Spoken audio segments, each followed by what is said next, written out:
Hello and welcome back to another episode of Bedtime Stories. My name is Tracy and I am your host. Tonight we're working on chapter 4 of The Son of Tarzan, but before I get started, I need to ask you some very serious questions. Have you gone pee in the potty yet? Have you brushed your teeth? Have you got your water next to the bed? Oh, I need to get my water. I've got my water. All right, now have you done your stretches? I actually just came from yoga class. Well, with a quick stop off by the bookstore because, I'm on the 4th book. I've got 4 of these books in print and the rest of them are on the Kindle. And the Kindle, Kindle's nice and all, but there's just something about the printed word. I don't know. So I went and picked up a few new books. You can see them right here on the shelf. If you look real close, if you zoom in, I'm going to let you pick what we read next. So, or there's Shakespeare up here too. But if we're doing Shakespeare, I have to do costumes. And I'm going to play every part. And it's going to be hilarious. So, it'll probably have to be Midsummer Night's Dream or one of the other comedies. But I'm going to let you pick. That sound fun? All right, cool. So, have you liked the video yet? Have you subscribed to the channel? Have you clicked the little notification bell? All right, I'm sorry. It feels so faux whenever I'm asking that. So you can probably see it in my face. So I do apologize. I'm trying to increase my reach so that I can go live, so that I can, get monetized and possibly have money, because there's some kids that I miss a lot that I need a whole lot of money in order to get to see them again. Thus is life in 2025 in the USA. Anyway, I don't want to be a bummer, so we're going to go ahead and start chapter 4. The killing of the friendless old Russian, Michael Saburov, by his great trained ape was a matter for newspaper comment for a few days. Lord Greystoke read of it, and while taking special precautions not to permit his name to become connected with the affair, kept himself well posted as to the police search for the anthropoid. Anthropoid. As was true of the general public, his chief interest in the matter centered about the mysterious disappearance of the slayer. Or at least this was true until he learned, several days subsequent to the tragedy, that his son Jack had not reported to the public school en route for which they had seen him safely ensconced in a railway carriage. Even then, the father did not connect the disappearance of his son with the mystery surrounding the whereabouts of the ape. Nor was it until a month later that careful investigation revealed the fact that the boy had left the train before it pulled out of the station at London, and the cab driver had been found who had driven him to the address of the old Russian, that Tarzan of the Apes realized that Akut had in the same way been connected with the disappearance of the boy. Had in some way been connected with the disappearance. Beyond the moment that the cab driver had deposited his fare beside the curb in front of the house in which the Russian had been quartered, there was no clue. No one had seen either the boy or the ape from that instant, at least no one who still lived. The proprietor of the house identified the picture of the lad as that of one who had been a frequent visitor in the room of the old man. Aside from this, he knew nothing. And there, at the door of a grimy old building in the slums of London, the searchers came to a blank wall, baffled. Heck, hang on. I need more. No, my light burnt out. I'll have to go on without it, won't I? Gracious. Whatever shall we do? We will soldier on. We will do as Tarzan would have us do. The day following the death of Alexei Paulvitch, a youth accompanying his invalid grandmother boarded a steamer at Dover. The old lady was heavily veiled, and so weakened by age and sickness that she had to be wheeled aboard the vessel in an invalid chair. The boy would permit none but himself to wheel her, and with his own hands assisted her from the chair to the interior of their stateroom. And that was the last that was seen of the old lady by the ship's company until the pair disembarked. The boy even insisted upon doing the work of their cabin steward, since, as he explained, his grandmother was suffering from a nervous indisposition that made the presence of strangers extremely distasteful to her. Outside the cabin, and none there was aboard who knew what he did in the cabin, the lad was just as any other healthy, normal English boy might have been. He mingled with his fellow passengers, became a prime favorite with the officers, and struck up numerous friendships among the common sailors. He was generous and unaffected, yet carried an air of dignity and strength of character that inspired his many new friends with admiration as well as affection for him. P.S. Reminder, this child is 10. 10. It's also fiction. Okay, moving on. Among the passengers, there was an American named Condon, a noted blackleg and crook who was wanted in a half dozen of the larger cities of the United States. He had paid little attention to the boy until on one occasion he had seen him accidentally display a roll of banknotes. From then on, Condon cultivated the youthful Briton. He learned easily that the boy was traveling alone with his invalid grandmother, and that their destination was a small port on the west coast of Africa, a little below the equator, that their name was Billings, and that they had no friends in the little settlement for which they were bound. Upon the point of their purpose in visiting the place, Condon found the boy reticent, and so he did not push the matter. He had learned all that he cared to know, as it was. Several times Condon attempted to draw the lad into a card game, but his victim was not interested. And the black looks of several of the other men passengers decided the American to find other means of transferring the boy's bankroll to his own pocket. At last came the day that the steamer dropped anchor in the ice of a wooded promontory where a score or more of sheet iron shacks, making an unsightly blot upon the fair face of nature, proclaimed the fact that civilization had set its heel. Straggling upon the outskirts were the thatched huts of natives, picturesque in their primeval savagery, harmonizing with the background of tropical jungle and accentuating the squalid hideousness of the white man's pioneer architecture. The boy, leaning over the rail, was looking far beyond the man-made town, deep into the God-made jungle. A little shiver of anticipation tingled his spine, and then, quite without volition, he found himself gazing into the loving eyes of his mother, and the strong face of his father, which mirrored, beneath its masculine strength, a love no less than the mother's eyes proclaimed. He felt himself weakening in his resolve. Nearby, one of the ship's officers was shouting orders to a flotilla of native boats that was approaching to lighter the consignment of the steamer's cargo destined for this tiny post. "When does the next steamer for England touch here?" the boy asked. "The Emmanuel ought to be along at most any time now," replied the officer. "I figured we'd find her here." And he went on with his bellowing remarks to the dusky horde drawing close to the steamer's side. The task of lowering the boy's grandmother over the side to a waiting canoe was rather difficult. The lad insisted on being always at her side, and when at last she was safely ensconced in the bottom of the craft, that was to bear them shoreward, her grandson dropped cat-like after her.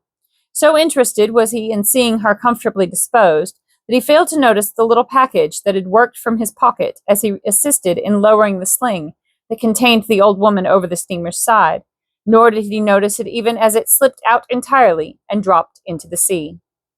Scarcely had the boat containing the boy and the old woman started for the shore than Condon hailed a canoe upon the other side of the ship, and after bargaining with its owner, finally lowered his baggage and himself aboard. Once ashore, he kept out of sight of the two-story atrocity that bore the legend "Hotel," to lure unsuspecting wayfarers into its multitudinous discomforts. It was quite dark before he ventured to enter and arrange for accommodations. In a back room upon the second floor, the lad was explaining, not without considerable difficulty, to his grandmother that he had decided to return to England upon the next steamer. He was endeavoring to make it plain to the old lady that she might remain in Africa if she wished, but that for his part, his conscience demanded that he return to his father and mother, who doubtless were even now suffering untold sorrow because of his absence, from which it may be assumed that his parents had not been acquainted with the plans that he and the old lady had made for their adventure into African wilds. Having come to a decision, the lad felt a sense of relief from the worry that had haunted him for many sleepless nights. When he closed his eyes in sleep, it was to dream of a happy reunion with those at home. And as he dreamed, fate, cruel and inexorable, crept stealthily upon him through the dark corridor of the squalid building in which he slept. Fate in the form of the American crook, Condon. Cautiously, the man approached the door of the lad's room. There he crouched, listening until assured by the regular breathing of those within that both slept. Quietly, he inserted a slim skeleton key in the lock of the door. With deft fingers long accustomed to the silent manipulation of the bars and bolts that guarded other men's property, Condon turned the key and the knob simultaneously. Gentle pressure upon the door swung it slowly inward upon its hinges. The man entered the room, closing the door behind him. The moon was temporarily overcast by heavy clouds. The interior of the apartment was shrouded in gloom. Condon groped his way toward the bed. In the far corner of the room, something moved.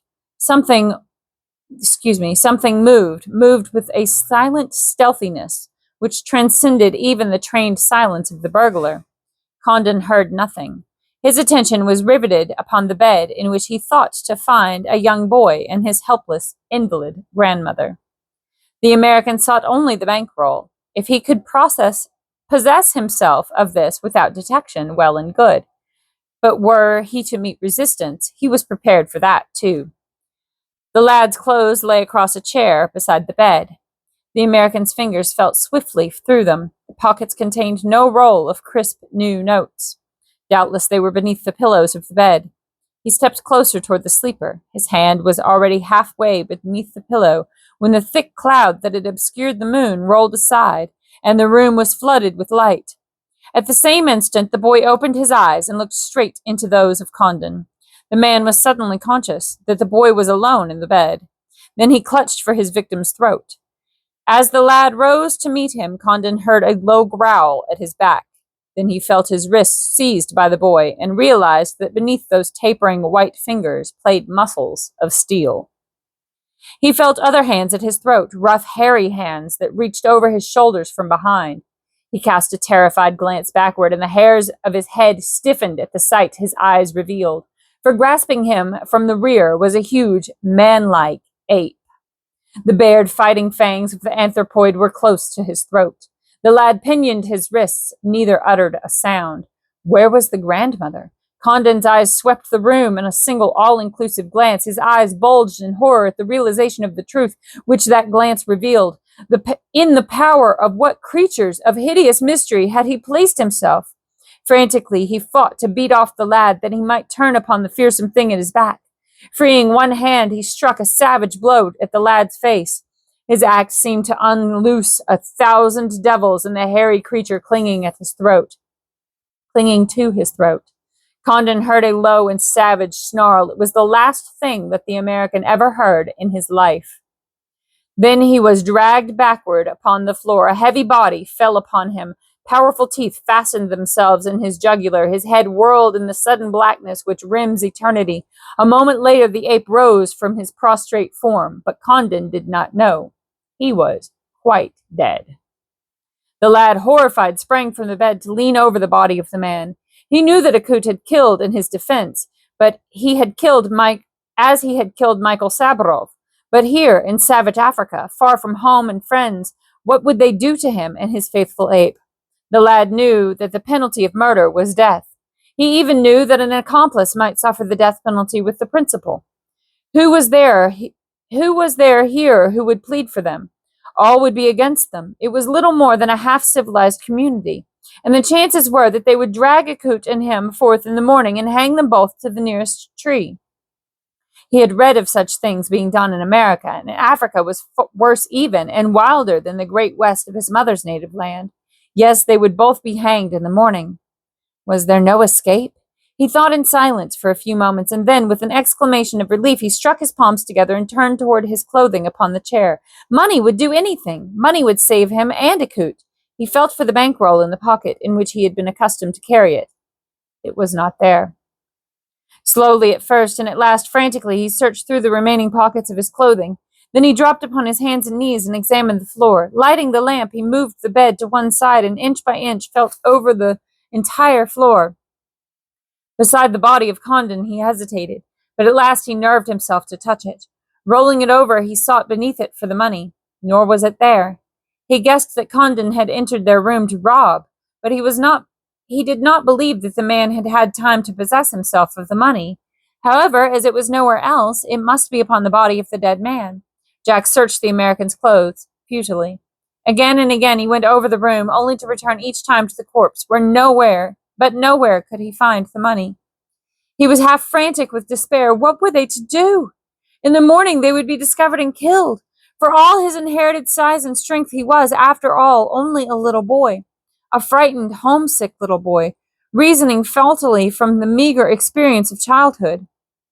He could think of but a single glaring fact. They had killed a fellow man, and they were among savage strangers, thirsting for the blood of the first victim whose fate cast into their clutches. This much he had gleaned from Penny Dreadfuls. And they must have money. Again he approached the corpse, this time resolutely. The ape squatted in a corner, watching his young companion. The youth commenced to remove the American's clothing piece by piece, and piece by piece he examined each garment minutely. Even to the shoes he searched with painstaking care. And when the last article had been removed and scrutinized, he dropped back upon the bed with dilated eyes that saw nothing in the present, only a grim tableau of the future in which two forms swung silently from the limb of a great tree. Hold on.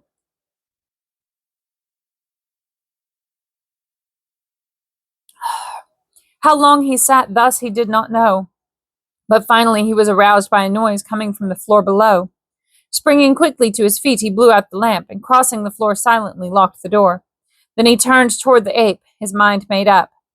Last evening he had been determined to start for home at the first opportunity, to beg the forgiveness of his parents for this mad adventure. Now he knew that he might never return to them. The blood of a fellow man was upon his hands. In his morbid reflections, he had long since ceased to attribute the death of Condon to the ape. The hysteria of panic had fastened the guilt upon himself. With money he might have bought justice, but penniless? Oh, what hope could there be for strangers without money here? But what had become of that money? He tried to recall when last he had seen it. He could not, nor could he. Would he have been able to account for its disappearance?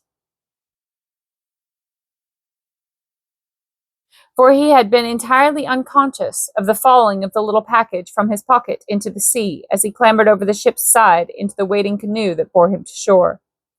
Now he turned toward Akut. Come, he said, in the language of the great apes.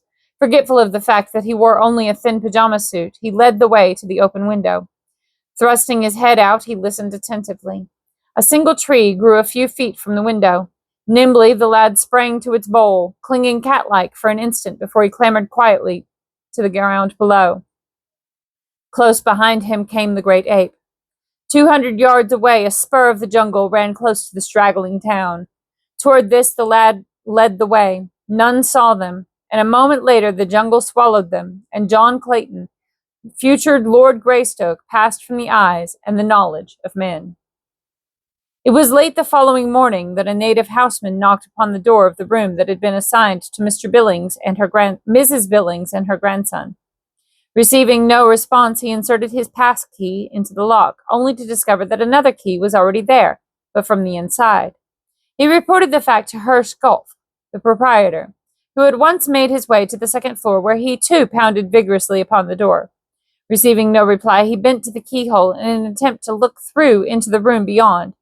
In so doing, being portly, he lost his balance, which necessitated putting a palm to the floor to maintain his equilibrium. As he did so, he felt something soft and thick and wet beneath his fingers. He raised his open palm before his eyes in the dim light of the corridor and peered at it. Then he gave a little shudder, for even in the semi-darkness he saw a dark red stain upon his hand. Leaping to his feet, he hurled his shoulder against the door. Herr Skolf is a heavy man, or at least he was then. I have not seen him for several years. The frail door collapsed beneath his weight, and Herr Skolf stumbled precipitately into the room beyond. Before him lay the greatest mystery of his life. Upon the floor at his feet was the dead body of a strange man. The neck was broken and the jugular severed, as by the fangs of a wild beast. The body was entirely naked, the clothing being strewn about the corpse. The old lady and her grandson were gone. The window was open. They must have disappeared through the window, for the door had been locked from the inside. But how could the boy have carried his invalid grandmother from a second-story window to the ground? It was preposterous. Again, Herr Skoff searched the small room. He noticed that the bed was pulled well away from the wall. Why? He looked beneath it again for the third or fourth time. The two were gone, and yet his judgment told him that the old lady could not have gone without porters to carry her down, as they had carried her up the previous day. Further search deepened the mystery. All the clothing of the two was still in the room. If they had gone, then they must have gone naked, or in their night clothes. Herr Skopf shook his head, then he scratched it. He was baffled. He had never heard of Sherlock Holmes, or he would have lost no time in invoking the aid of that celebrated sleuth, for here was a real mystery. An old woman, an invalid, who had to be carried from the ship to her room in the hotel, and a handsome lad, her grandson, had entered a room on the second floor of his hostelry the day before. They had had their evening meal served in their room. That was the last that had been seen of them.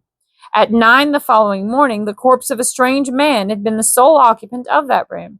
No boat had left the harbor in the meantime. There was not a railroad within hundreds of miles. There was no other white settlement that the two could reach under several days of arduous marching accompanied by a well-equipped safari. They had simply vanished into thin air. For the native he had sent to inspect the ground beneath the open window had just returned to report that there was no sign of footsteps there. And what sort of creature were they who could have dropped that distance to the soft turf without leaving spoor?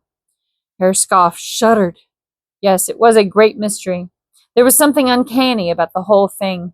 He hated to think about it, and he dreaded the coming of night. It was a great mystery to Herr Skoff, and doubtless still is. And that's the end of chapter 4. Did you enjoy it? It was exciting, wasn't it? There was a murder, and a young man ran off into the jungle rather than face accountability, which probably would not have been a very pleasant sight or experience for him or Akut. But be that as it may, we're going to have to wait until tomorrow night. Good night. Sleep tight. Don't let the bed bugs bite. And if they do, you bite them back. I love you so much. Good night.